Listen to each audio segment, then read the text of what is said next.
تعال اقول لك على موعد توقيت القنوات الناقله لنهائي كاس الدوريات الامريكي. نادي انتر ميامي بمشاركه ميسي هيقابل هيوستن دينامو في نهائي كاس امريكا، وهقول لك كمان على القنوات الناقله مجانا على النايل سات. ايوه زي ما بقول لك كده، هتشوف ميسي مجانا النهارده، وانزل يا ابني بالبرومو الجامد بتاعنا. لو اول مره تشوفني فانا خالد عادل، بنزل فيديو عن اهم اخبار الدوريات والانديه كلها، ولو في قنوات مجانيه هتذيع ماتشات بقول لك عليها على طول، وبقول لك كمان تنزلها ازاي. يلا نخش بقى في الموضوع على طول.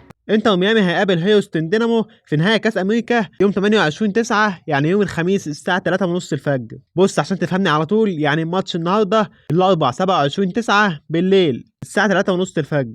تعالى بقول لك ازاي تشوف الماتش مجانا على النايل سات. يعني انت كل ده ولسه ما عملتش لايك واشتراك في القناه؟ عيب والله. بص يا عم، اول حاجه لازم يكون عندك ريسيفر اتش دي، وتنزل قناه ابو ظبي رياضيه واحد، وتردد القناه 11411 افقي يعني اتش، ومعدل الترميز 30000. قناه ابو ظبي اعلنت رسميا على صفحه القناه على مواقع التواصل كلها انها هتذيع نهائي امريكا مجانا على النايل سات. يعني قلت لك القناه وكمان نزلتها معاك، ولسه برضه ما عملتش لايك واشتراك وشير لصاحبك عشان يتفرج معاك في السهره على الماتش. بس كده يا صاحبي، لو في اي مشكله وقفت معاك اكتب في التعليقات وهرد عليك على طول.